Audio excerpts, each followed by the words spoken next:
Hey everybody, very special announcement. We have another giveaway coming. Everyone's been waiting for it here. Yes. We've just reached the 1K sub mark pretty recently here, and we're doing a bit of a giveaway. By a bit, I mean we're giving away more than we usually do. We got I mean, it's a special milestone. You gotta do it. Yeah, it is a special 1K. We weren't expecting any of this. We were just two random guys playing some games, talking about random shit that we didn't know if anyone would actually want to listen to, and here we are. Yep. We are going to be rolling off some prizes. So let's show everyone what they're potentially winning here. So on my side, we have two beautiful sets. Well, you're going to be rolling for one of these sets. So the Herald of Rebirth extended art, the rainbow foils here. One so of each roll would be pitch. One of each color. Yep, one of each color. So 3 cards total. There will be a cold foil Iyslander and a cold foil Genus. I don't know if the screen captures that very well. So one roll will be for both of those. So both of those cold foils, and then we're gonna have a cold foil Crazy Brew alt art. Look at that, beautiful. That's a big beautiful one. And crazy. Rob, what do you got for the fans here? Yeah, so we've got 3 of the alternate art Boneyard Marauders here from, I believe, Team Covenant. So one winner will get all 3 of these. I then have a rainbow foil Katsu from my collection here to be given off. Pretty nice card there. Additionally, 1 rainbow foil Azalea for all you Ranger fans. And last but not least, or hopefully not, we've got one of our Spark of Genius playmats that we will be giving away. We've gotten some, requests for people who wanted to buy these, and we figured let's just put it in a giveaway for anyone to win. So yeah, that's it for me. Yeah, all you got to do to win, very, very simple. You have to like, comment, and subscribe on any of the videos with this intro onto it. For the comment, all we need to hear from you is, we've been doing this a little while, almost quite a long time, almost a year. Not actually even close to a year. 8 months for a while, about 8 months now. So, what kind of video do you want to see us making in the future? This could be more of the same, more of our CC videos, classic constructed blitz, our POV drafts, discussion videos, deck techs, whatever. What do you want to see us make more of? Whether we've made any of it or not, let us know down in the comments for any of the videos. We will be posting this for probably the month of August. And when the month of August is up, we will be doing the rolls in September. And with that, appreciate everyone for watching. Your continued support from the bottom of both of our hearts. We really do appreciate it. With that, have a great day.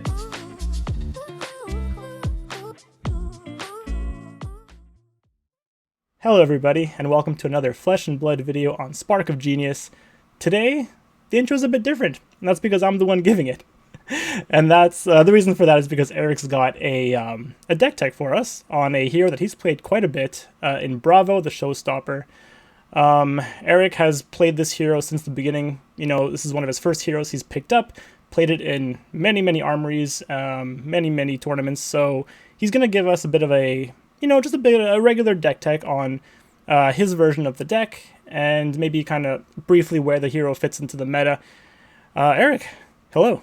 Hello. Welcome. Glad to be here. It's nice to have you. I'm getting paid enough to be here, but no, I'll be here anyways. You're being paid just in case. Exactly $0. Exactly $0. I'm sure people appreciate it though, so I hope so. Welcome. Okay, so let's start it off with just a bit of background on why is Bravo so good in the current meta, or I guess from your point of view, why is he good, or maybe he's not. I don't know. Maybe give a bit of background on that. Fair enough. I'd just like to start by saying I have an alpha token of Bravo over here, and I have a misprint token of Bravo over here. The colors are actually extremely different. Like, it's much darker on the alpha in comparison to every other token. Just in case people are looking for a darker shade, get yourself the alpha token. It's just straight up darker. I wonder if they're both Belgian print, because that could be the difference. I don't know. It is possible. Anyway. So, Bravo Showstopper. So I think this is essentially this deck tech that we've been reading the comments. I've been reading every single comment for our giveaway, and a lot of people have wanted more deck techs. And generally, what we've done in the past is we've only done deck techs either in person, specific to like series, like our Spark of Mediocrity, where we like attached it to a whole bunch of other stuff, or like by players who've like won events straight up. In person, like Mia and Yuki and stuff like that.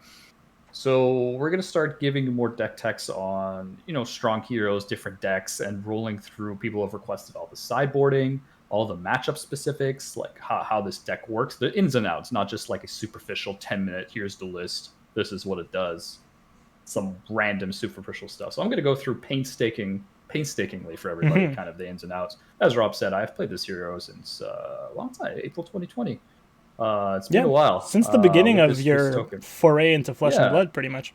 I've definitely been on and off Bravo, depending on like the meta. Obviously, when like Prism came out in like Fury, like way back in that era, Bravo was kind of not it. Yeah. But with Prism vastly approaching Living Legend status, it's time to bring the hammer as the guardian of justice here. So, Bravo Showstopper is one of the OG Welcome to Wraith heroes. Pretty basic ability here, just on-demand dominate for any 3 cost or higher. You only have to pitch 2, has go again on that hero. It's really like the mid-range deck, and what I mean by mid-range deck, it's the one that kind of sets the tone for other mid-range decks. Yeah, you could build a more control, you could build a more aggressively, quote unquote aggressively. Like, I don't really think he could ever be a true aggro deck. It just doesn't have the kind of speed and ferocity of like the other aggro decks in that kind of regard. However, he does hit really hard, and he is the disruption deck to beat. He has by far the best card by card disruption kit any single hero, in my opinion. And I think that comes into play very heavily, especially when aggro comes creeping its ugly head. No, I'm just kidding. Especially with Rune Blades and stuff like that. Of course. So I think he's good in the meta at the moment, especially if you're looking to bring him to PT and Leal. If you're looking to bring him to Nats, of course, that might be a different meta, given the BNR. I think it's going to be right after PT before Nats, so I don't know what will happen. But particularly if Prism does win anything and becomes a living legend, I think a lot of people are going to start bringing up the hammer here. So this is going to be this deck tech again. This deck is something I've been testing quite a bit in the last month and a bit. And I've gone through a couple permutations. Of course, I've kind of seen the other builds running around, most notably Kale's that he won with Battle Hardened. His deck had no real impact on mine. I did the card differences. I will explain the differences. There's probably 7 or 8 cards, something like that. But it doesn't really have any effect on this particular board. And with that, I could probably start it off here. That was a good intro. You can start off with the main deck, or I'm sorry, not the main deck. We'll go through the equipments first, I think. Give people an idea of what you run there, and then we'll go to the main deck after that. Sure. So there's only one weapon in the build. This is a Nothos. This hammer is a 3 for 4. If you have 2 or more cards with in your pitch zone, cost 3 or greater, has +2. And this is a reoccurring check. So if you pitch a 3 cost blue higher to swing for 4, you can then pitch another blue in reaction phase or for an instant or something like that. You could sneak that second card in there before the attack resolves. You can easily sneak it, exactly. And the main cause for this is pummel, right? So you pitch 3 for a Nothos and pitch another 3 for pummel. Instead of coming in for 4+4, let's say it's a red pummel, it comes in for 10 because you've now checked the pitch zone and there's 2 or more cards. Right. That are 3 or it kind of continuously checks, not as soon as you attack, but throughout the attack. So there are some tricks. Not a very tricky kind of guy. Pretty straightforward individual. According to Demos, one of the best weapons in the game. One of the best, right up there with Rosetta. I think those 2 are neck and neck. Nothos being the more OG weapon, obviously. So I said give the edge a little bit to Nothos there. But next to the equipment, you have your Null Rune suite. So this deck runs 3 Null Rune. I have flirted between 2 and 3 over the kind of seasons here.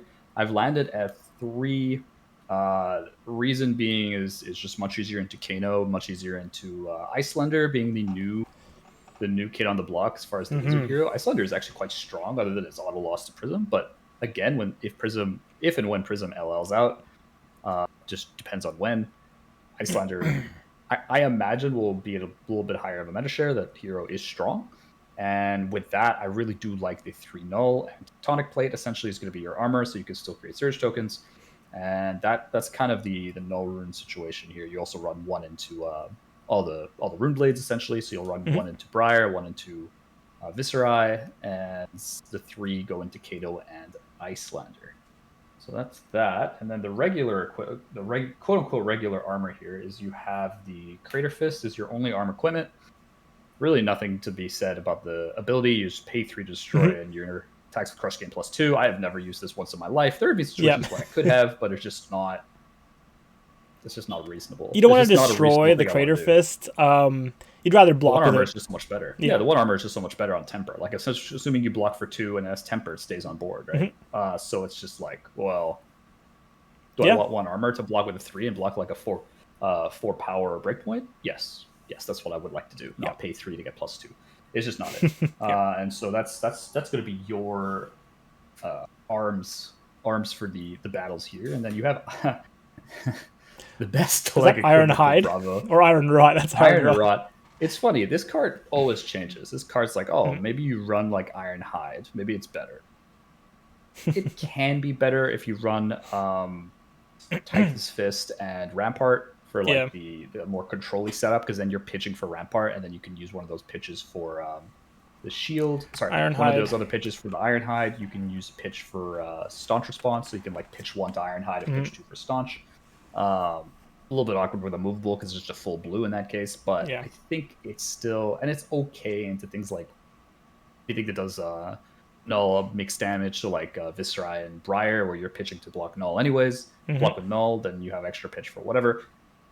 At the end of the day, I just want something that just says, here, block 1. Like, let's deal with the threat, just throw in 1 block and you're good to go. Yeah. People really underestimate what 1 block does in a long CC game, and blocking a breakpoint with a 3 block and a 1 armor is just like exactly what you need from this piece of equipment. The other consideration here is adding Mage Master to the list, and that's because Mage Master Tome of Findel was a very, very, very popular strategy I've done a lot of times.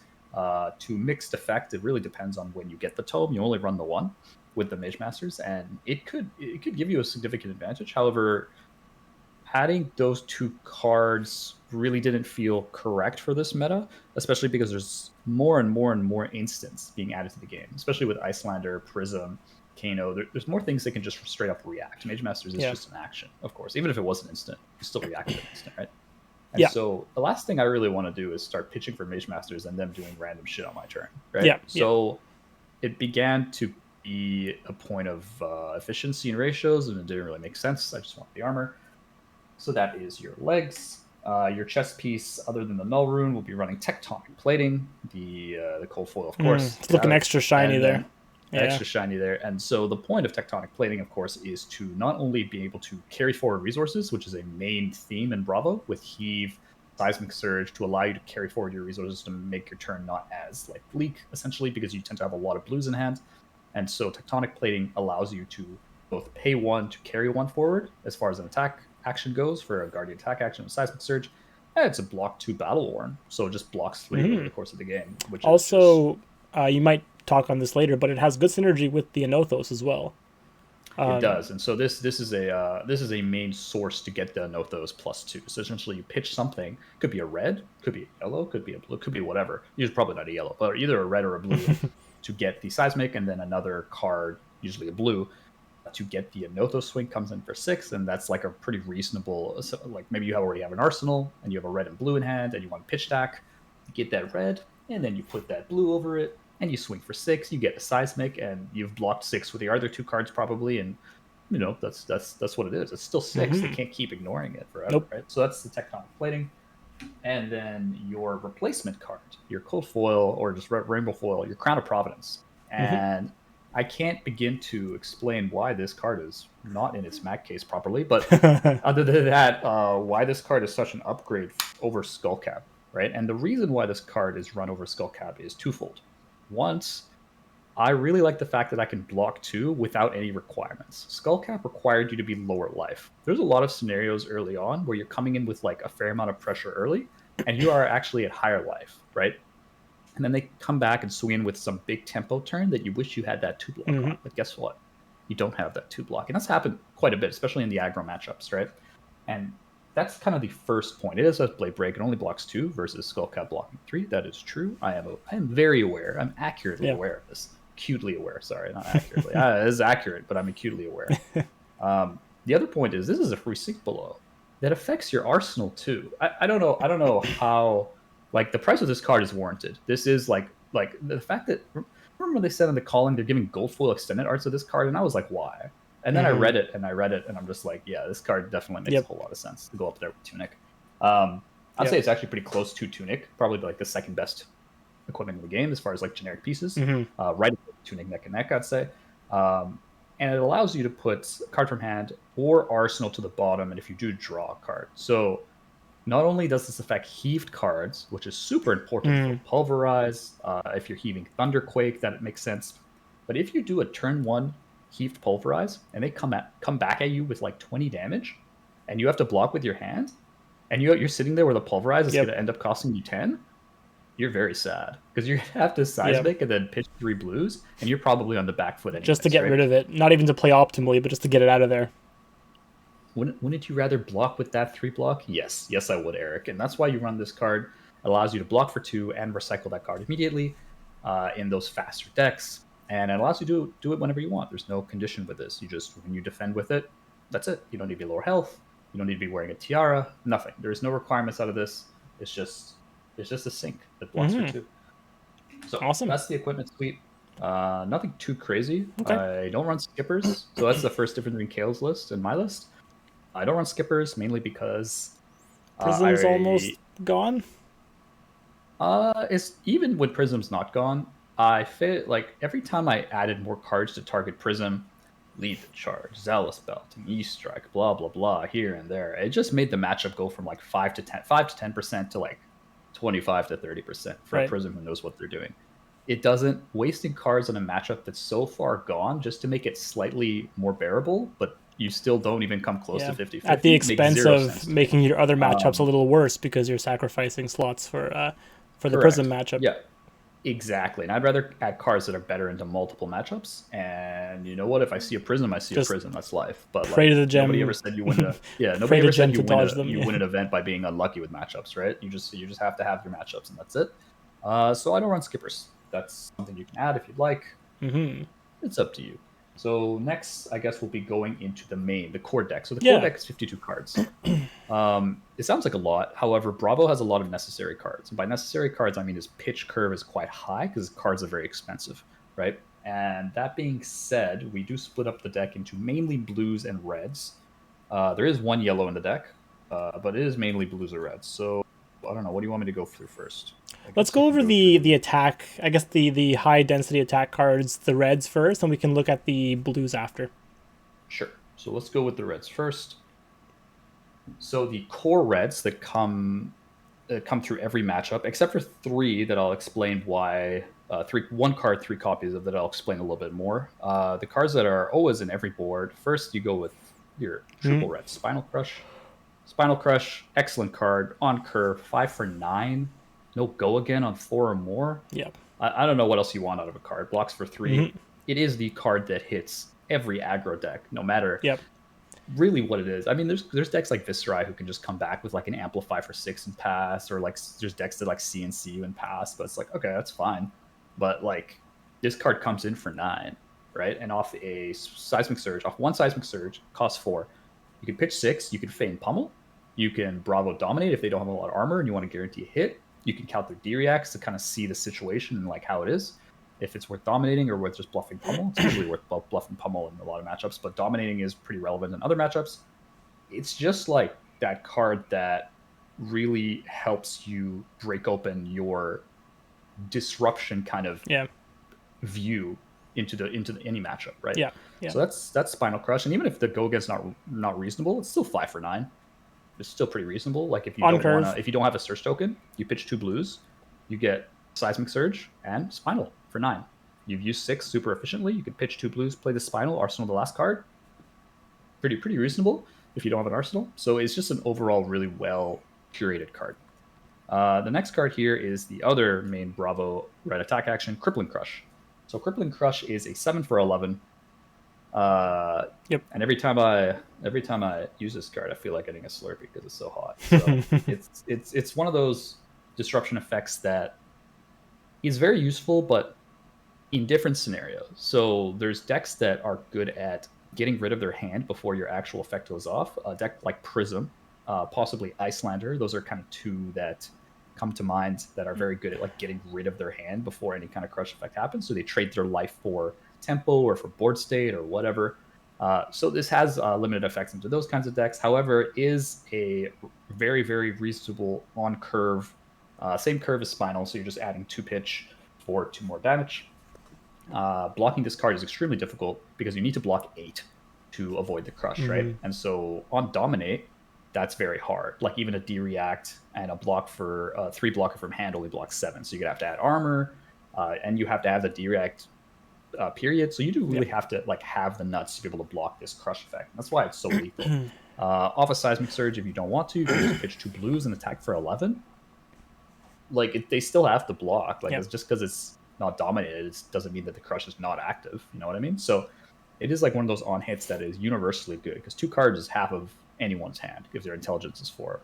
Data Doll, it's most of their 2/3 of their hand. So that being said, it is the other card that just doesn't. It's just so efficient that you really don't need to be taking it out in any matchup. So the next red card is not an attack action. It is the legendary, one of the best cards in the deck, Pummel. Yay! You run 3 red Pummels. Rob loves this card. The reason Rob loves this card is because it's the most baitable, the most aggravating, the most hilarious card to play in any situation because the amount of times that you can bluff a Pummel in this deck is extremely high, right? Having 2 floating is very easy with Seismic Surge, and even without Seismic Surge, pitching 3 blues for a Crippling Crush, and you have a card in the arsenal, that could totally be a Pummel. You don't know if that's Pummel. Having 2 floating is just so easy, right? It's not the fact that you play a Pummel, it's the fact that there's always the option to play a Pummel. It's now in their head. It's free real estate in their head. And you're obliged to say, I definitely don't have Pummel, right? When you have the 2 floating, it's like you got to say something. You got to say, don't worry about Pummel. You got to plant the idea in their minds. I clearly don't have Pummel in Arsenal. It's like, don't worry about it. It's like, or you could say, I definitely have it. And then you can play it. It's like poker. This is poker. This is literally why I like the deck so much. I love to play poker too, right? This is the poker bluff. This is the poker bluff, right? This is pocket aces. And so that is why the card is there. It enables your cards without on-hit effects, cards like Zealous Belting, cards like Rouse the Ancients, any other like lower blue, blue cheaper Guardian attack. It allows them to get an on-hit, which is discard a card, right? And that's just like if it hits a hero. It doesn't need to crush. It's just if it hits a hero, takes away one of their cards, it allows you to not enable you not to miss a turn of disruption if that's your game plan, right? And so that's Pummel. The last red card that's in the main board is Command and Conquer, and it's in the main board. However, it is sided out into Oldhim. The reason it's sided out into Oldhim, Crown of Seeds. Crown of Seeds. Yes, right. Yep. And it doesn't do anything. Like they literally crown and they get the card back, and you're hitting nothing, and you're hitting them for 5. And if they have Rampart or Stella, if they have Rampart, you're hitting them for 4, right? Yep. It's just not. It's just not really. It's okay. However, the fact that they can't use D-Reacts in cards doesn't affect their actual hero ability. Right. Oldhim can still use the D-React ability. So he could still pitch a blue Earth card to block 2 of it, or pitch an Ice card to put a card on top, right? That's not actually affected by Command and Conquer's ability. So it's not that great into Oldhim. That's sided out. However, it is in every other matchup. Hitting an Arsenal has always been effective. It is not.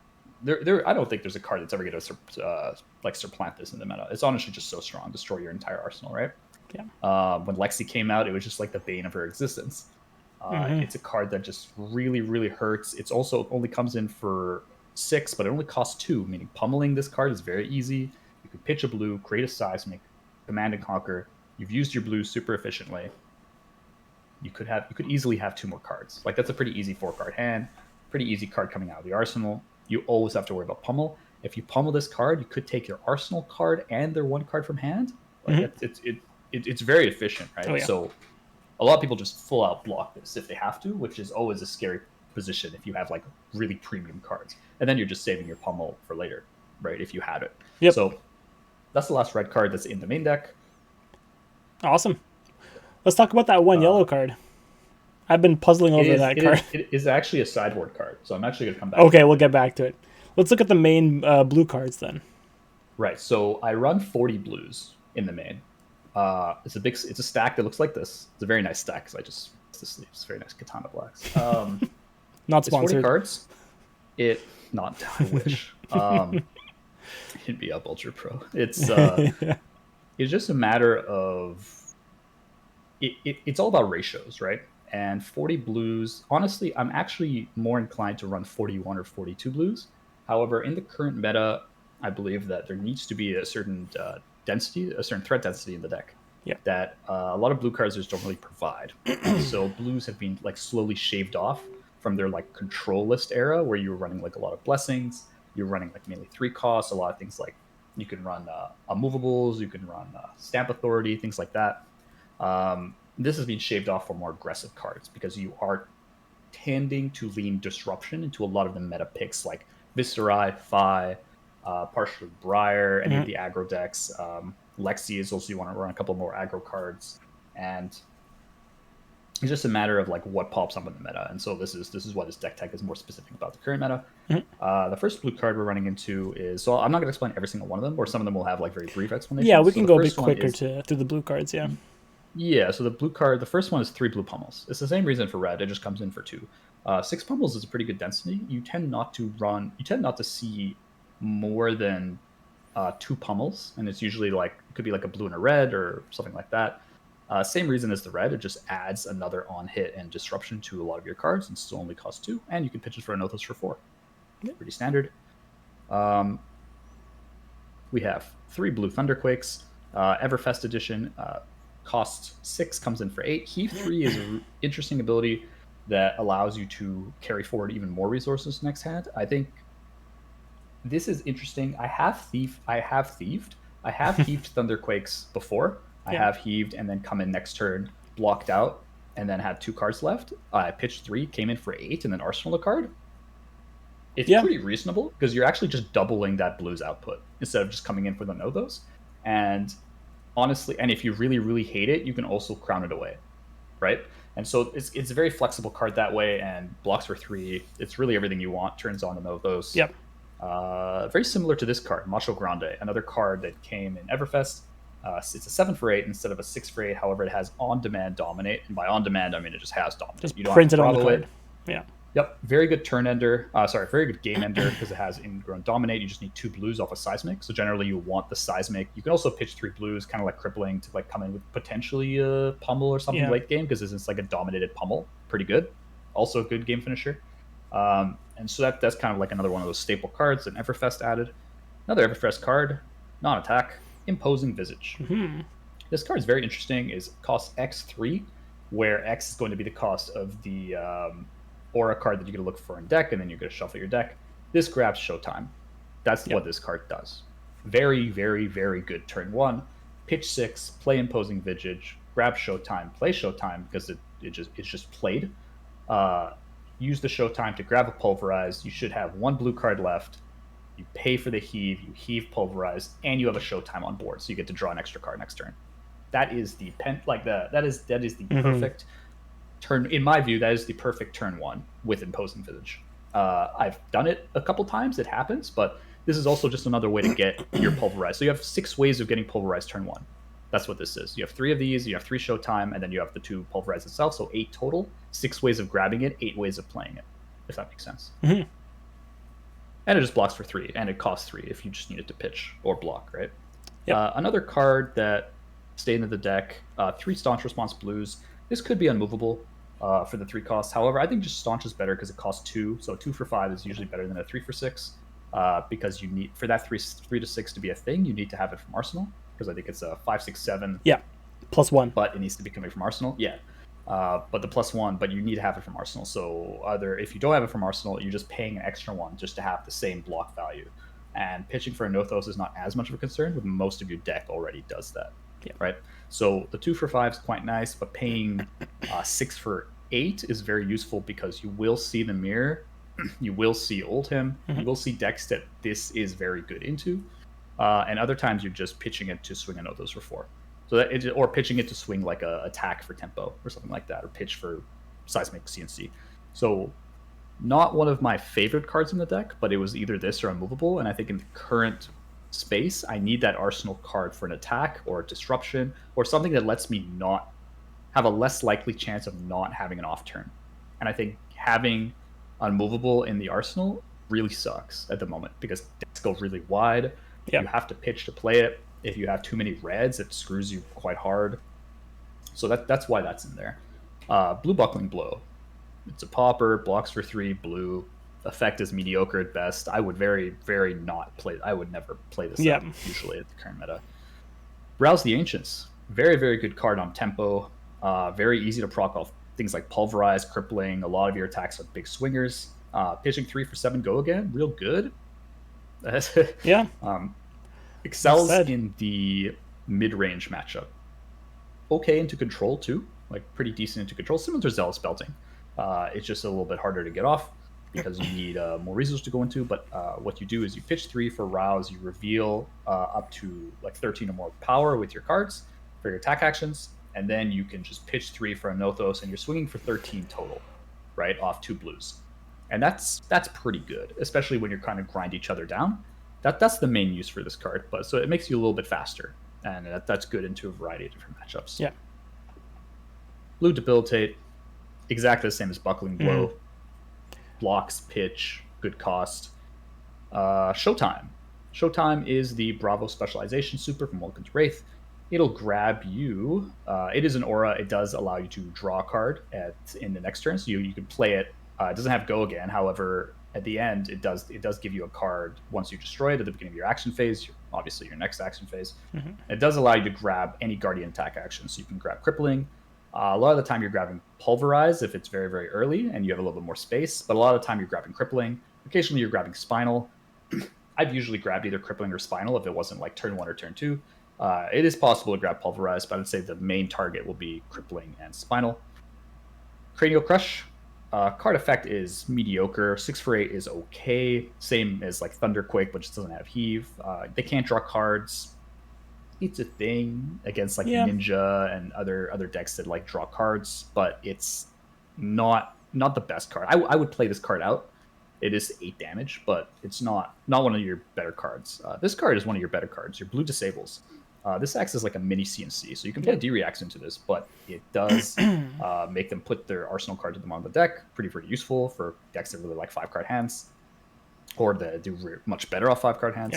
Comes in for 7 at the blue, and so this means they can't just dominate. They can't just block this for 3 with 1 card from hand, right? They need to use armor. They need to use a D-React like a 0 for 4. But getting a D-React on a blue disable, you're pretty happy with that, right? Because then it's not there for your Spinals and your Cripplings and all that kind of thing. So we're almost done here. 3 Choke Slams. Choke Slam is an interesting card. It is more useful now than it used to be because a lot of attack actions gain power. Lexi, Phi, Viscerai, a lot of Briar for that matter. A lot of decks have things that buff other things, especially attack actions. That's how a lot of the aggro decks work nowadays, right? So Blue Chokeslam is something I would actually play, which I didn't usually play out before, but off a Seismic, it comes in. It costs for 3 off the Seismic. It comes in for 6, and it's very easy to pummel. So what you can do is you can pitch, create a Seismic, and then you could pitch again for Chokeslam and have 2 floating, and you could feign pummel that way. And this is an effect that can actually screw their hand, right? And that's kind of why this is important. Next 3, Terra Sunder, amazing, majestic. I don't have enough good things to say about this card. It's the complete package. So this turns a Nothos into the godliest weapon. Comes in for 7 dominate, discard 2 cards on hit, not on crush, on hit. Just on hit. It comes in for 7 dominate. You know how annoying that is? Like all you have to do is you have to pitch 3 armor or D-React. Yeah, exactly. And pitch another 3 for a Nothos, assuming those are both 3 costs. Your Nothos will be coming in for 6 +1 Terra Sunder, dominate, discard 2. It's like a mini crippling. And then the last card here is a Grandeur of Valahai. And I understand people are probably like, I don't think I could afford that. It is a Fable off FFS, it is a cold foil. This could just be any blue 3 block to get to your 40 blues. Now, if you don't have Grandeur, but you have Heart of Findel and you're running a more control-oriented deck, Heart of Findel is something a lot of control decks were running because you might be able to get like a lot of use out of a Heart of Findel, multiple life. In this deck, you're swinging a lot with your Guardian attack actions, and you'll see that when I show you the reds as well. And so the more Guardian attack actions you're actually playing, the more Grandeur of Valahai becomes useful because you pitch it doesn't block, but it creates another Seismic Surge token. So if you pitch Grandeur, for Tectonic Plate. Also, it doesn't pitch off of Nothos. It's not a 3-cost, so it's not great there either. However, you do get 2 seismics for the price of 1, right? And that is invaluable in some cases because it might allow you to feign pummel.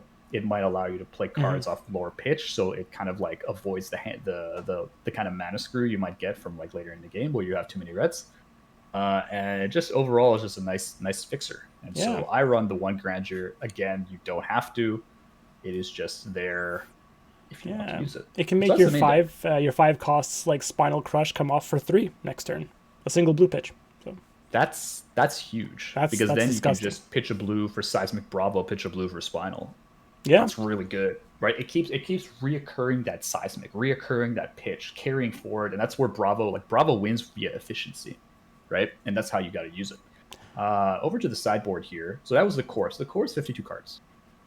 That was the 52, 40 blues, and 12 reds, right? So that's your 52 cards. I can do math, I swear. I'll talk a little about the sideboard package, and then of course we'll do the kind of plan, the sideboarding plans and the matchups after. So starting with I guess I'll give you the yellow card because you've been so patient. Yes, please. The yellow card's Remembrance. Oh, okay. I run the 1 Remembrance for the longer matchup. So this is mainly for the mirror. This is mainly for Oldhim. Oldhim in the mirror, right? Because it's a bit of a slogfest. You will go through a lot of attacks. There's a lot of defense. Card doesn't block. Card's yellow. Card doesn't pitch well for a Nothos. It's not great on average, so I don't run it in the main deck.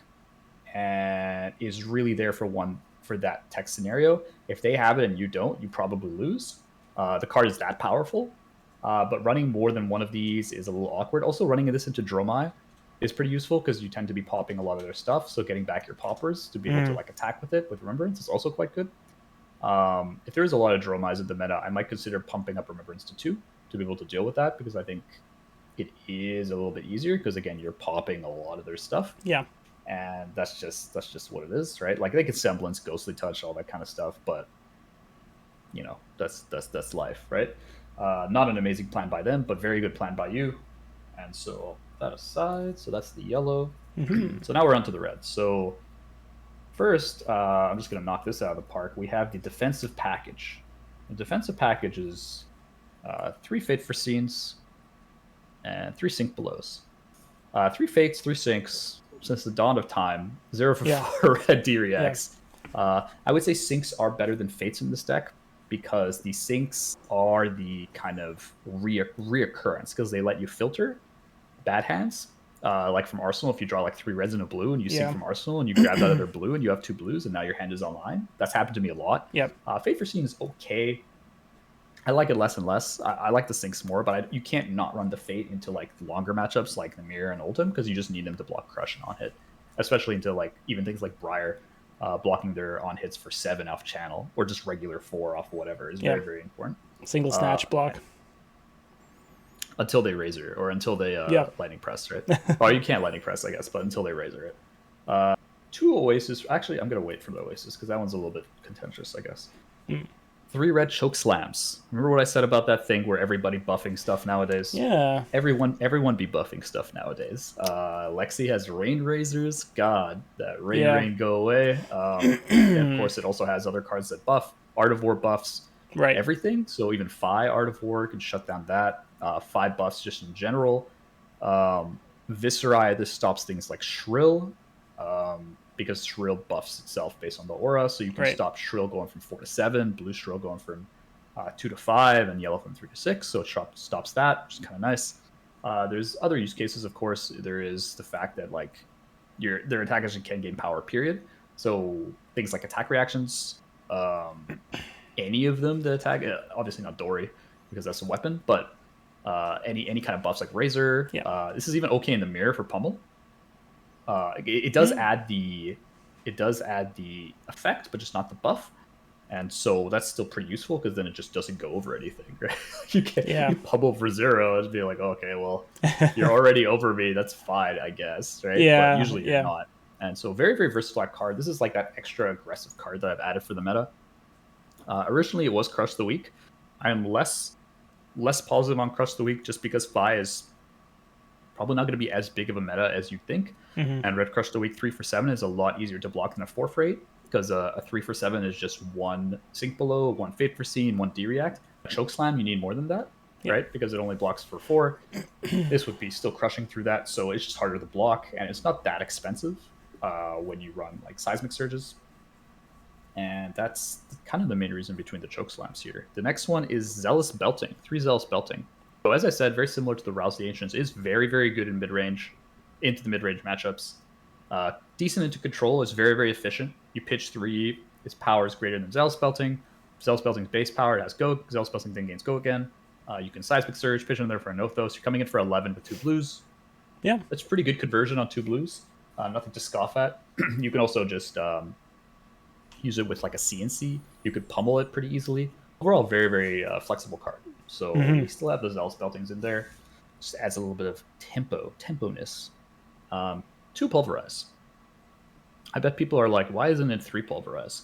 I don't think you have time for 3 Pulverizes in games nowadays. I think 3 Pulverizes is one too many, and while it does increase your chance of like getting one early, the issue is it also increases the chance of you getting one late when you don't want it, right? And so you end up just like blocking, end up drawing it when you just don't have any agency, and so it's not like a 2-card hand you can come back with like CNC, right? Yeah. Very difficult card to play around in that scenario. However, I think 2 is the magic number, because there is the odd chance that you will have to block with one early, and then you can't really search with one for like Showtime or something like that. It gives you less options later. And the -4 is very, very relevant for a lot of decks, right? It just stops the first Briar attack. It generally will stop the first Vis attack very well too. Not as useful against like Fi, who has a bunch of tiny attacks, but useful against a lot of people who have bigger attacks. Also very good against the Mirror and Bravo and things like that. Oldhim, like it's their first attack, meaning their Winter Whale does a whole lot of 0. Yep. The Anothos does a whole lot of 0 unless you're pitching 2 cards to make it 6. So it's a swing for 18, which is kind of nice. Yeah, and I'm guessing it's sideboarded because there are some matchups where it's just far too slow. Correct. It comes in a lot of matchups, a good chunk of them, but just not as many as CNC or something like that, right? The next 5 cards are probably the last 5 cards here. The last 5 red cards are the most. How do I say?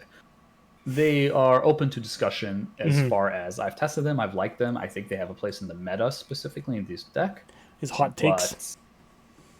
Yeah, let's call it hot takes. We'll start with the Oasis Respite. So the Oasis Respite, there's 2 of these. These are here for Wizard, right? Originally, the idea was to also bring them into Runeblade for Rosetta, because this fully blocks Rosetta as a 1 for 4. However, I've noticed that more and more, you just can't control Viscerai and Briar that well anymore. To the point where Viscerai is the main issue I see, right? To the point where I would just much rather be taking cards out of their hand and disrupting them, attempting to disrupt them, rather than blocking a Rosetta for 4. Right. Like, it just doesn't really come into play that much, and they don't really have enough on-hits for me to really care. I also have armor, so I don't really care. There's no arcane on-hit I'm really worried about, like Iyslander or Wizard. And so they don't really come in versus the Runeblades anymore. My experiences and from what I've seen is they're just not very good. This is for Wizard. Mainly for Kano, but in Iyslander, it's not bad. It's debatable whether it should be played in Iyslander. I think there's merit to just going full aggro into Iyslander and just trying to rip cards as fast as possible. There's also some merit to be able to like super efficiently pitch to block. Like if they're ice veining you for 5, you pitch for Oasis, and you have one floating and you block their full 5, you potentially gain 1 depending on the state of the game. Yep. I think that's also pretty good. And with that, I still have them in the deck. They could be something else. I just not really sure what they would be at the moment. The last card. This card I didn't think I would run in the deck. 3 Erase Face. The issue I have with this card is that as far as a red card, it's just a lot worse than CNC, which is a direct comparison as the 2 for 6. Yeah. It is a very interesting effect that will call a lot of judges in the next tournaments. Yep. And the key point with Erase Faith is this disruption actually worth blocking disruption? That's what the other deck is asking. With CNC, it's always yes if they have an arsenal. It's an obvious black and white decision with CNC. Yeah, and Erase Face is very rarely going to stop anyone's turn, but inhibiting one's turn is often pretty good for only a cost of 2. The main reason this card is in the deck is for Viscerai. Right. I tend to feel that the matchup is quite close, and this happens to give a bit more of an edge Yeah. because it means there is no such thing as Rune Blade, right? So it turns off a whole lot of their stuff, mainly Moth, those 9 Moths guys they've been running nowadays. Yeah. They don't do anything. This card stops it, right? Turns off Rune Chant generation with Viscerai's ability too, I believe. Yeah. The Rune Chants are really what allows that deck to break through, because Arcane Chip is the most efficient chip in the game, right? Rosetta Chip, Arcane Chip, no one wants to pitch that, right? Sounds delicious. Sounds delicious. So that's kind of and it's also like it Viscerai's whenever you play a Runeblade card, guess what? There are no more Runeblade cards. So you can play as many non-attack axes as you want. You're not generating Rune Chance off that either. Yep. So it really does stop a lot of those effects. I think you also can't search off Become Dark Knight. And it has a lot of nice stuff. So I think what Erase Face does is if they take it, it allows me to save a lot more cards for a bigger disruption turn later. Yeah. And that's what's happened in practice with this card when I've cited it in.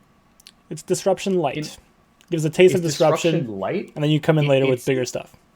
It saves me health more than it stops their turn. Yeah. Right? So that's really the whole point. And that just like mitigates a whole bunch of stuff, right? So that's the main reason it's in there. It has niche uses in other decks like Prism, stops Luminaris, stuff like that. Like there is no such thing as Illusionist. Right. Pretty good into like Dromai. It's just a generic popper and stuff like that. Right. Which also stops different things. Yeah. There are other classes obviously has use cases you can't reveal. Like you don't have any elements anymore. So like no ice fusing. Right. No Oldhim abilities. So essentially anything that fuses or requires an element card is not that element. There is no more. So it's got a lot of mixed use cases. But the main thing I've been seeing is I think Viscerai will be quite prominent, and I want to have as much of an edge into that deck as I can, and so I've added the Erase Faces. Boom. Awesome. That is the deck. Okay, so the first sideboard is into 5, specifically 5. So we have 8 cards as a reminder that we can side in, assuming we don't take any cards out of the core out. We have 3 sinks, 3 red choke slams, and 2 Erase Face reds. And so the idea behind this is the sink belows are partially for the damage mitigation, but mostly for the effect. You want to be drawing disruption as much as humanly possible. And for that, you essentially have 4 sinks, 1 being your Crown of Providence and 3 actual sinks. And so you're going to want to either get a red if you have all blues that doesn't do anything, like your all blues don't do anything, or a blue if you really need it, right? Yeah. The choke slams are there very specifically for Artivore, Spreading Flames. They used to be stubbies too, no stubbies anymore, obviously. Artivore, Spreading Flames are the 2 cards that burst onto the scene. They like create insane amount of damages. It also stops Phoenix Flame from getting anything. So Phoenix Flame will come in for 0 always. Very, very important. Stops a lot of on hits, like when they do the Phoenix Flame. The triggers like Mask and stuff like that. I guess the Shuko as well now, since that's going to be coming in much more often. Yep, that is correct. And so the attack axes just can't gain power. Very, very, very, very, very strong at Defy. 2 Erase Faces are the last 2 cards. Stops Draconic and Ninja, which is kind of cool for those Draconic chains. So any of those, it doesn't stop Rupture because you still have Chain Link, whatever. However, it does stop anything with Draconic on it, so it hedges depending on what kind of style they're playing. So like, I think Searing Ember Blade needs the second Draconic Chain Link, right? So Searing Ember Blade doesn't have Go Again. That could be very, very strong. And so 2 Erase Faces, also very easy to pummel. So that's why these come in as the 7th and 8th card. That is Fi. Your main strategy into Fi is disrupt, disrupt, disrupt. You don't want to miss turns of disruption. You're allowed about 2, in my experience. You can miss pure disruption about twice nowadays without stubbies. It used to be like once and you were pushing it. Without more breathing room it's now. about 2. Yeah, it's about 2, maybe a little bit higher depending on what they're running, but you have a little bit more space. And what that just means is you have extra time to disrupt them. Their armor is good, but a lot of it is Blade Break, like Shuko. And Mask of Momentum as well. Mask of Momentum, Mask of whatever they're using. And so your main strategy against Fi is to try to disrupt them as much as possible. Anothos is fine because you have Tear Asunder. Very, very, very, very good. So that's Fi. Okay, so Viscerai and Briar. I pulled the Rune Blades. Slight difference between them, but these are the main cards you're looking at. You're going to want to run the Null 1 for Rosetta and any arcane damage coming through Rune Chance. You only need the Null 1 to deal with the Rune Chance, and then you pitch into it, essentially. So that comes instead of the Iron Rot legs. You have, I'll start here with the 3 Erase Faces. So 3 Erase Faces, as I kind of mentioned, the tech are mainly there for Viscerai, stopping exactly what I kind of mentioned. They also stop Briar very nicely too, because guess what? You can't pitch Earth for Channel Mount. That if this affects your pitch, this affects everything you own, which includes pitch. I don't know if people realize that. It affects literally everything, meaning you can't pitch Earth. That's so funny. You can't actually keep Channel around, which is hilarious, because that's the main way you go through. Very pummelable. Briar doesn't run a ton of D-reacts, if any, so very, very good efficient card versus Briar. Also, Chokeslam, again, Shrill, Channel Mount, any card that gain power, period. Those are kind of the main Briar and Viscera examples. But any card that gains power, period, it's very, very good into.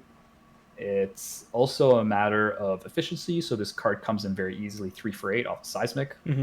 Same kind of idea. It is pummelable, of course. That's why the Chokeslam comes in here. The difference between Briar and Viscera is into Viscera, you're going to be only running 2 Sync Belows to go to the 60. I usually like to try to run 60. Against the Viscera, you don't really need all the Sync Belows because they don't have nearly as many on hits, if any, that you can block with the, like CNC, you can't block with Sync anyways kind of thing. Right. So they don't really have much in the way of, on hits that you're really worrying about. So you're just running 2 to get to the 60. You're really looking at more of a recycle. Like you want to try to not miss hands. That really helps. Briar, you're going to 61, as much as I hate to admit it. I think you need these 6 cards, and there's nothing I really want to cut out of the 40 or the reds for that matter. So you're going to go to 61, 3 sinks. Everything Briar has comes in for 4, and then it just gets buffed with Channel. Almost everything. Some stuff comes in with like Swarming, but it comes for 4 pretty easily, right? You just need a card to make it 4. So very, very good for the on hits, and it does the recycle. Double duty. That is Viscera and Briar. And then your main strategy into Viscera and Briar are a little bit more of a mid-rangey. So into Viscera, you do want to definitely disrupt a lot if you can, but you can grind it out a little bit with a Nothos. The issue with Viscera is you can't give them too much time to go searching for their stack. Like double Mordreds, Revel turns are very, very hard to mitigate, and so you want to tend to be quite disruptive. Briar, same idea. The key is you can use Sync a little bit better in Briar to really Sync and Erase Face to mitigate their turns very, very heavily. Whereas they're not that great in mitigating Viscera's turn in comparison. The Erase Face is good, but the Sync doesn't really like them hitting an on hit or not doesn't matter as much. They're just going to set up for next turn anyway. And that's kind of the main strategy you're going to want to take against them. It's a little bit more grindy, but it does go down to low health totals unless you just like run the gauntlet on them. But generally, you're going to be trading life when you can for a little bit of disruption, but not getting too low that Viscera can just burst you out with creepers, or Briar can burst out with like Channel Mount or something like that. So every time you see a Channel Mount, you're going to want to go ape on them if you can. And anytime Viscera has a 5-card hand, you're going to want to look to disrupt that 5-card hand if you can, right? So you're running more than 60, I guess, 11, just for the fatigue. Take out 3. Yeah, you're running 61. Because you're taking out the CNCs. Oh, got it. Yeah. CNC for belting. Gotcha. And then you're just running 6, 7, 61. Of course, yeah, Oldhim. Yeah, makes sense. Even into Bravo, take it out. Take what else? CNC? Yeah. I like belting better. Okay. I think CNC is fine. I just like belting better. It's a more grinding matchup. I don't think CNC is. I don't think CNC not having go again is better than like zealous hammer for 11. Just for more damage. Right, they can take it. That's fine. But like your disrupt off CNC is not going to be that. Like taking Bravo's 4-card hand is just as good as their 5-card. Fair enough. So it's not going to be like you're not going to limit them that much. Okay. Yep. Okay. So we're looking at the Mirror and Oldhim. So in the Mirror and Oldhim, you're going to be taking out specifically. You're going to be taking out Oldhim. You're going to be taking out CNC. This is because, as I kind of mentioned earlier, that Crown of Seeds. Bravo, you can keep CNC in it, or you can switch it for belting. I think there's arguments for both. However, I switch it for belting just because I like the go again hammer for 6, so I get to swing it for 11 off 2 blues and create a seismic, and that really just allows you to create that efficiency, because there's a lot of turns where Bravo just like either doesn't have enough hand, doesn't have a good enough hand to come back at you, so they're just blocking out like vanilla damage, which is super good for you because you're just like getting value off your weapon, or they're taking a bunch of damage and maybe you have a D-react or something like that, or they're taking damage and then it's going to be trading, but there are very few hands that Bravo can get above 11 without like a pummel anyway. So you're doing a pretty good trade actually there. That being said, you could switch to CNC for belting if you want. Belting definitely stays in versus Oldhim. Then the other cards are very self-explanatory. You're going to want the Remembrance because it is going to be a grindy matchup whether you like it or not. You're going to run the 60 reacts because you need them to block crush effects, you need to block on hits. This blocks Winter's Wail Yeah. in totality. It helps block Crush, so you can block with Fade from hand, Sync from Arsenal, and that blocks Crippling, that kind of thing. And the 2 Pulverize. These are just about efficiency. If you do manage to actually hit with them, which is like pretty reasonable, you're coming in for 14. Unless they have like the nuts as far as D-Reacts goes, you're gonna hit them. Like a red staunch powered and plus like a block plus armor. Yeah. And that's pretty rare. And so with that, you are still getting the best efficiency trade you can, which is 10 for 14, right? And that's very good on a heave. It's 7 for 14, which is amazing.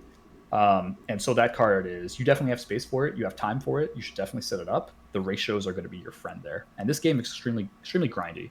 Usually goes to second cycle unless someone gets extremely lucky. And so what you're going to want to do in these matchups is really set up your pitch stack. You want to get all these D-Reacts out, right? You're going to want to block crush effects. You're going to want to mitigate as much damage as you can, fix your hands, and be mindful of where things are in the deck. Careful about using Remembrance because you are trying to also pitch stack in a lot of games. If you pitch stack and use Remembrance, you are shuffling your deck. I don't know how many times I've seen people just like, they're on the cusp of second cycle perfectly. They play Remembrance and just boot the game. They yeet the game out of the floor here and they just completely get crushed. And so be very careful using Remembrance. Especially if you can't really set up your pitch stack super well, it doesn't matter. But yeah, I would be careful using it is necessary because the game does get grindy, but do be careful. By pitch stack, I mean you're going to want to set up like pitch a Crippling with 3 blues. You're going to want to, pitch Spinal. You want to pitch a threat with enough blues, with a pummel, CNC pummel if you're running it. And that's kind of like sticking those. So when you get second cycle, you have that perfectly curated hand if you're allowed to just block reasonably well, right? Of course, that is the idea. Things get hairy, do your best. So that's the Mirror and Oldhim. Okay, so now we're going into the Wizards, Iyslander and Kano. It's going to be the same into both of them. So you're going to run your 3 Null Rune. That is the reason why we run 3 Null Rune. You don't want to be caught off by some blazing Kano trying to randomly take an event here. Oasis Respite going to do a very good job in stopping that from happening. So you have your 2 red Oasis Respites, and you have your 3 Null Rune. Oasis Respite very good to pitch a card to block whatever null, and then the Oasis can cover the rest. Blocks a full Aether Wildfire. Yeah. Pretty good. Like you could also pitch for any of these null and block the Oasis that way. So they're 1 out, which is essentially Aether Wildfire is gone. Which is quite nice. The other 2 sets to get to your 8 here are the 3 Zealous Belting. It just lets you go faster, right? And in those decks where they want to try to set up, you need to go more fast, right? Especially in Iyslander, you're going to want to hit them as often as possible because the on-hit doesn't usually matter as much. Like a CNC won't matter that much in Iyslander, but it makes them do something. And on the off chance they don't have a blue in Arsenal, because they tend to be blocking you for whatever reason, and they don't have the blue in Arsenal, the CNC becomes really, really good. And it's also very efficient, right? And so you really want those efficient cards, these 2 cost Erase Face and Belting, because Iyslander is going to do things to you on their turn, right? And they're going to give you Frostbites, they might Arctic you. So they might give you Frostbites on your own turn, and they might Arctic you on their turn, right? And so things are going to get quite expensive. So having these cheaper 2 costs really help you enable to keep on the pressure, because then you can still pitch to get your hand out, right? And so for that, we have Zealous. Erase Face actually is really funny because it does stop their fuse if it hits on Iyslander. So all those Iyslander cards, it also stops the wizard. There's like the wizard keyword there, so it's kind of funny. But more importantly for Iyslander, they just can't fuse. So their Ice Veins don't have anything. Their fuse cards, the trigger, don't do anything because they don't have a... So all those things, like, they set up the amulet, they set up the Insidious Chill. Right. They don't do anything. You need to successfully fuse a card. Yeah. The condition is to fuse something before those cards activate. So yeah. Pretty nice. You're erasing face. So it has a lot of good uses in here, which is actually something I didn't realize. I put it in for Viscerai, and then I was like, oh, it's actually a pretty good card at the Wizard. If you you have to really look at every matchup and figure out, like, what am I stopping with this? And you find these cards like, wait, this doesn't work anymore. Fantastic. Yeah, you're stopping a lot. So that's the Wizard matchup. So against Kano, you're just going to want to like beat them down, and you just be like, you have to kill me. And just block Wildfire when it comes up, pretty much. You block Wildfire, exactly. Try not to use Oasis on anything but Wildfire if you can help it. They generally will have 3. You only have 2 Oasis, so once they use their wildfires and you just keep hitting them, there's very little thing they can do to hit you when you're on 3 Null Rune. 3 Null Rune's a lot. Very few ways to actually kill you through that, so just be patient. You don't have to go unga bunga. Iyslander is very difficult. Have you considered? Have you considered using the lantern with a one-handed weapon? No. Okay. No, because I'm not going to run the one-handed weapon. Yeah, no, that's just too the only way I would do it if I was doing control, like I was siding in that and Rampart into things like Runeblade. It doesn't work. Viscera just brutes force through. Briar brutes force through. Yeah. A Briar you can fatigue with Rampart and Time's Fist. I'm not saying you can't, but Viscera, I've played against some really good Viscerais. There's just no way. Just like it just doesn't happen. They just sit there and set up like the most nuts like double Mordred, double Revel turns, and you're just like sitting there and be like Rampart block for 1. And you're just like pitching your to just block Null Rune. Like unless you're dashed with Dissolution Sphere, there's nothing stopping those things from eating you alive, right? That's fair. You have to go more aggro, right? So that's the reason why I don't want to bother running that setup. If I had Arcane Lantern, I still wouldn't run it. I think it's overkill. Yeah, because pitching more than a blue to block Arcane is a bit. I don't want to pitch more than a blue. Yeah. It's just not worth it. I don't run Sledge, so it's not really worth pitching more than a blue, right? So that's like the Wizards in a nutshell. So this is into Dory. Yes, I have a sideboard just for Dory. I have the respect for Dory. Dory is actually sneakily like Dory's been climbing up there. Yeah, it has, and I think Dory can actually put a number on these aggro decks. In the right scenario. So into Dory, I run the traditional 6 D-Reacts. I don't know how many times I've staunched out of Arsenal, or I sync or faded out of Arsenal and just stopped things entirely. Or I'll like staunch blue out of Arsenal, and then it's like, oh, I do this, and this. Like, oh, sync from hand, fade from hand, whatever from hand, right? Very, very good card. And so you're going to run the full suite. You're going to run this 2 Pulverize. Dory, as much as she wants to be an aggro deck, she's not a pure aggro deck. She is a little bit slower, but she gets a shit ton more armor to make up for it. Yeah. Now, guess what? This is their first attack. Yes, Dawnblade swings for -1 on the first hit. Now, after you buff it, does that, like, if you buff it by 3, does that make it 2 attack? Yeah. Okay. So it applies after. That's great. That's fantastic. I literally block with a piece of armor, and you're literally 2 attack reactions to get over it, and neither of them can be like Iron Song response because I just block with armor kind of thing.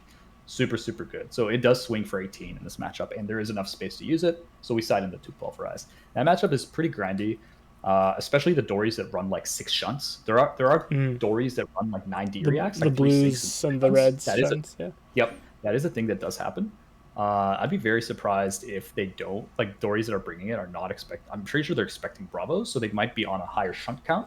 Yeah. To mitigate this, you are going to want to slow the game down a little bit. You are going to want to like poke at their armor, try to get really efficient attacks in, because they do have premium cards. And if you can get those premium cards out of their hand, you're in a very, very good spot. So you're going to try to run as many kind of big hit effects as you can, and then take it from there, right? There is a case to be adding this Remembrance in.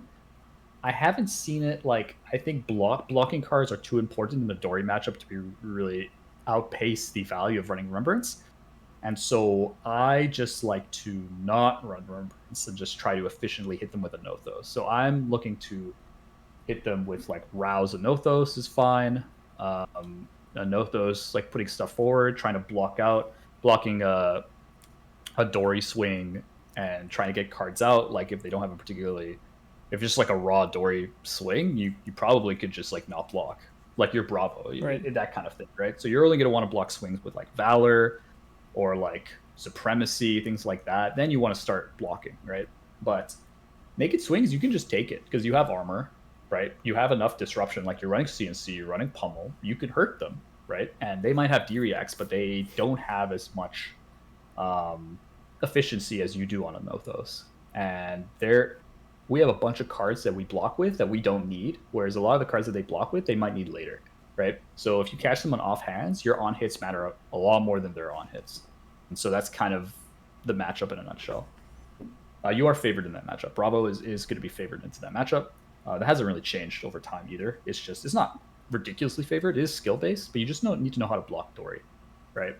And as Bravo, you just want to not block naked Dawnblades. Try to keep a D-React in the arsenal at all times if you can. Either a Sink Below or a Staunch Response is okay. I'd rather keep a 0 for 4 if I can, and I'll staunch from hand if I have to. But keep 0 for 4 in arsenal if you can. That'll help you a lot because it doesn't turn on reprise. So next we have 2 decks, which Lexi and Katsu. I know, very, very weird 2 decks to be clumping together, but a lot of the things they tend to do tend to be quite similar, which is why we have Chokeslam. Those decks love to gain power. Lexi more than Katsu because you have Art of War and Rain Razor, which is very good. It also stops Voltaire from +1ing. Like, you have to give it go again, essentially, which is kind of nice. But it stops Bullseye from getting the +1 on the arrow. So it does have a lot of uses. It's mainly against the Razor Art of War turns, which obviously Rob has destroyed me with before. I've hit a lot of people with those combos. Very, very good. It turns their dead hand into even deader if they can't draw any arrows, and they tend to draw just buffs and stuff, right? Also very efficient, very easy to pummel. The other 5 cards are just D-Reacts. They're pretty good. Like, they're essentially the sinks act as defense and recycle, and then the other 2 cards to fill out your 8 are going to be Fate Foreseen. The best cards in this deck are going to be CNC into Katsu and Lexi, right? Mainly because Katsu doesn't run a hell of a lot of D-Reacts, and Lexi doesn't run any. And Lexi has a big arsenal you can hit. Pummeling is very, very, very, very good. Dominating, neither decks have a lot of armor, so Dominate is actually pretty effective versus both of them. And so you can really pick and choose where you want to dominate and where you want to bluff pummel. It's like if you're hitting Lexi with CNC, Lexi might just like give you her hand, right? And that's a really nice feeling. I think she always will. I've never been in a situation where I was like, okay, take my arsenal. Yeah, it's not happening, right? And so it's quite nice. Into Katsu, the D-Reacts do a lot of work because they do have a lot of 4 attacks, like the Whelming buffed. So if you hit them with Chokeslam, it does get buffed, which is very nice off the combo. So it doesn't come in for that, and so you can actually just straight up D-React it in case they want to pull a sneaky. What's it called? What's their ninja arms called? Not Shuko, the other one. Oh, well, the if they're running Shuko, bracers? stop Shuko. Do you mean the one that gives +1 to combo? What's it called? Bracers. Breaking scales. Breaking scales. Bracers. I keep calling them bracers. Brave Forge bracers for Katsu. So breaking scales. If they are running breaker scales, so it is, they can gain the +1 whenever they want, essentially, on the combo, right? If they're adding Shuko, it's happening, but Shuko's 2 or lower, so Shuko wouldn't be hitting Whelming anyways, unless it's a yellow or blue Whelming, right? And so that is kind of important as far as those breakpoints. Their on hits are very good in general. They make their turns much better than they usually would be. The tax effects with Lexi doesn't do anything to Bravo. Like, Bravo's 1-card hands are fine, her 2-card hands are fine. It's not really something you really worry about. Lexi has no weapon. You can essentially fatigue Lexi by going more aggressive, which is hilarious. Like, you can just eat their cards with all these relevant on-hit attacks, like Spinal, CNC. All your on-hits do stuff, which is crazy. So that matchup is quite fun for Bravo when you're on the aggressive. And into Katsu, you just have a lot more efficiency, a shit ton more armor. Those matchups are favored. It depends on the player's skill and such, but that's generally what you want to try to do in those matchups. You want to try to be more on the mid-range, so you want to hit them with efficient attacks when you can. But if they're coming for a big attack, you're going to want to block up, right? Because they're not going to have that every single turn, likely. So then, a couple more. This is very similar for the next deck. So it actually is just literally this. Okay, yeah. So this one's Rhinar. Not the Nullrune. I don't know why the Nullrune is still in here.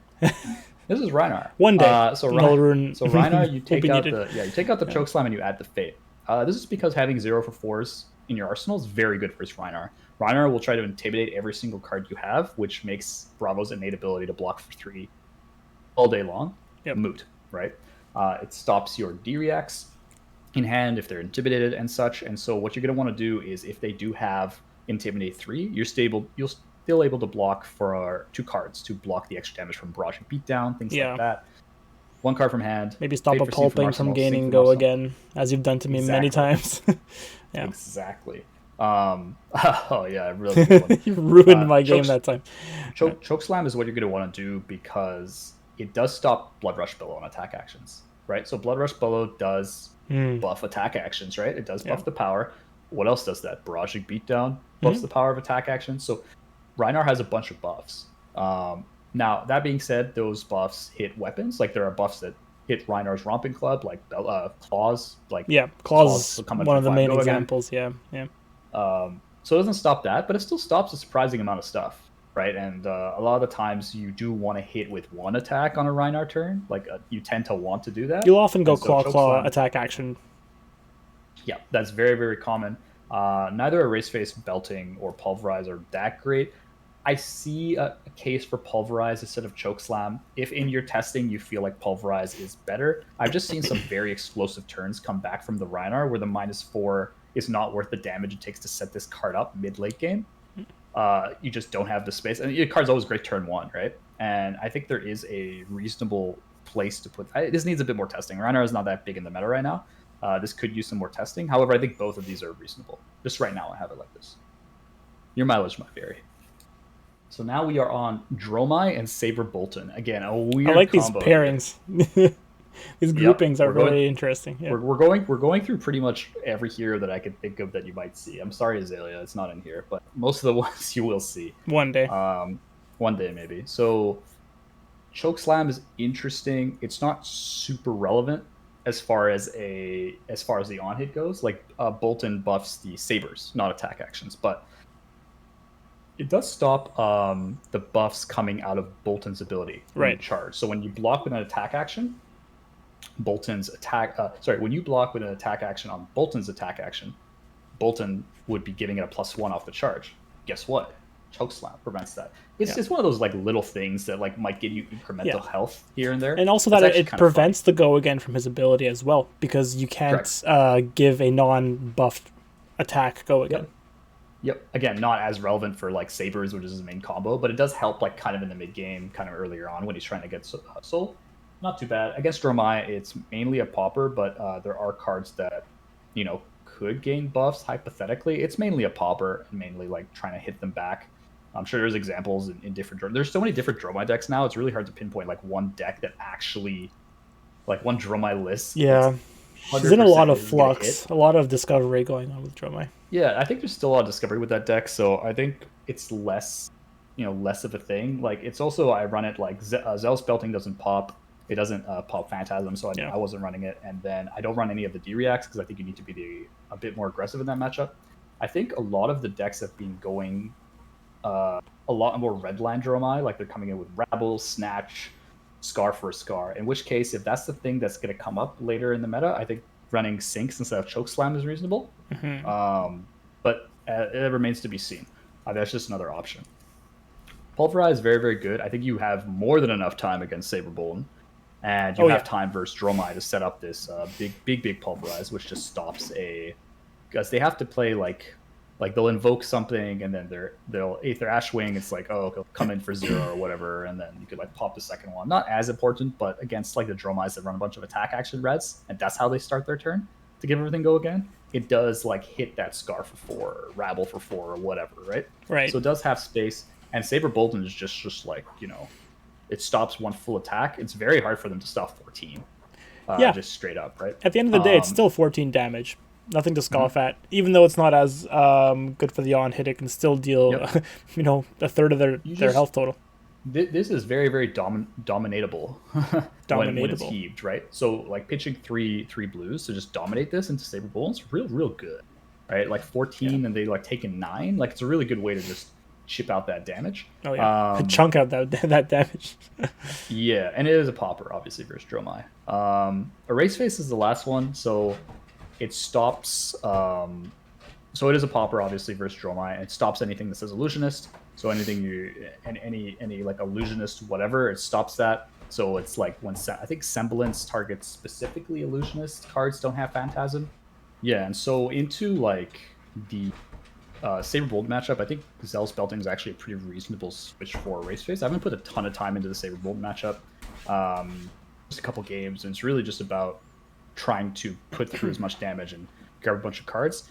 I don't think it really does enough into Boltyn. It's just mainly there for the 6 popper, which you don't need into Boltyn. So the Belting actually would be fine, but I think either of them are quite reasonable. It's not a matchup you're likely to see that often, so feel free to take that liberty there. And then we are on the Shadow Brute herself, Levia, Shadowborn Abomination. The Yes, I have a respect Levia sideboard. to have a sideboard for Levia. That's right. Yeah. You're welcome, Mansant fans. If you want to beat Levia, I do provide a sideboard. So I did replace the Zealous.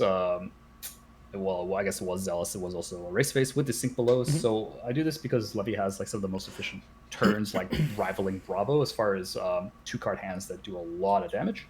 And Sink Below is really, really good for A, fishing for disruption, or B, just mitigating some damage with. It's the most mitigation you can do with 1 card. So it kind of serves dual purpose there. Chokeslam, Blood Rush Bills is a thing. I've seen cards like Pulping and other attack actions gain power and be a bit of a nuisance. Pulverize is one of those cards where the game will probably be slow enough that you'll have time to set up a Pulverize. They'll need time to fill their graveyard with cards to banish with Blood Debt. And so Pulverize is very, very good. Carrion Husk is not big enough to stop this by itself. You need a lot of help. It's very easy to dominate into Levia and get the full 18 value out of this 14 card, power 14 card. And that's the Levia.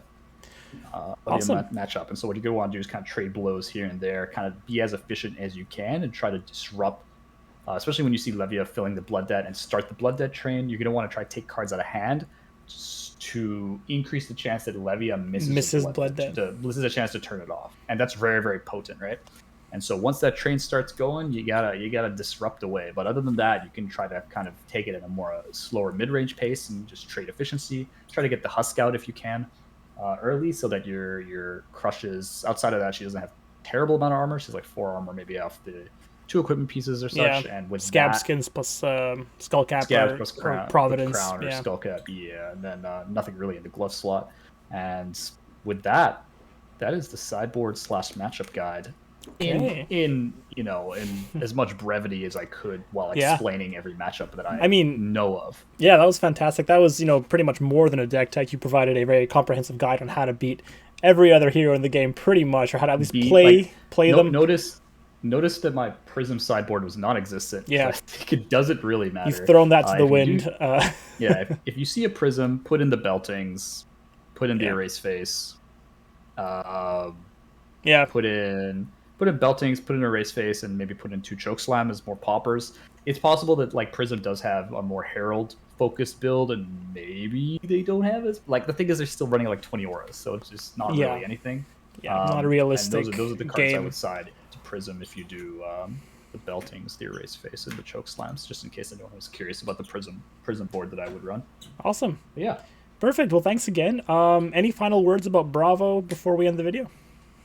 Yeah, so I think the key to learning how to play Bravo is actually a very deceptively difficult hero to learn, and that's because you need to be able to learn pacing. You need to be able to learn how to block properly, how to trade tempo properly. It's not really one of those Unga Bunga aggro decks where you can just throw your hand down and automatically out damage everybody else. Your good Bravo turns are 10 to 15 damage as far as the damage, but the disruption is really what you're more interested in about. And I think a matter of things that I see out of the things I see new players kind of get a little bit ahead of themselves is taking a whole lot of damage, 20-30 damage, or even 18 damage or whatever, to come back with a dominated Crippling Crush is just never usually worth it, right? As far as depending on where you are in the game, of course, but really early, you have no arsenal and 4 cards, it's just a Crippling Crush. You can't out damage those kinds of turns, right? So it's a matter of hitting them with the right amount of disruption and damage. Knowing how many threats you have left and more or less where they are is quite important. That's why pitch stacking comes into play into the slower matchups, the Mirror and Oldhim, to know what you have on your second cycle. But what you want to do in general is make sure you have reoccurring threats lined up if you can. So if you're taking 15 damage to come back with dominated crippling, make sure you have something else that's really good in your arsenal, right? Because then you're able to get that out of arsenal. They have a bad hand, and then you can maybe use Sinks or Crown to fix your hand. Crown is a fixed hand on demand, and then you can string together as many disruption effects as you can. And then by that point, either you've won, or you're in a much better spot earlier because you still have a bunch of armor. So you can use armor to block a bit of their 18 damage turn to take 12 or whatever, and then come back for a lot. That's reasonable. I just see people taking a lot of damage for no reason, really, and thinking they're an aggro deck, which you're not. You're not really an aggro deck. So people need to understand that. And then Awesome. I think once they do, they'll do much better with the deck. But yeah. Perfect. Well, we That hope takes this a lot of reps. we hope this video inspired a lot of you guys to start playing Bravo. At least try them out. And with that, if you like this kind of content, feel free to like, comment, and subscribe. We read all the comments that come our way, and we like to, even if it's criticism, which we appreciate, or compliments, we'll take it. But yeah, with that, wherever you are in the world, hope you have a great morning, great afternoon, and a great evening. Bye for now. Like, comment, and subscribe. That too.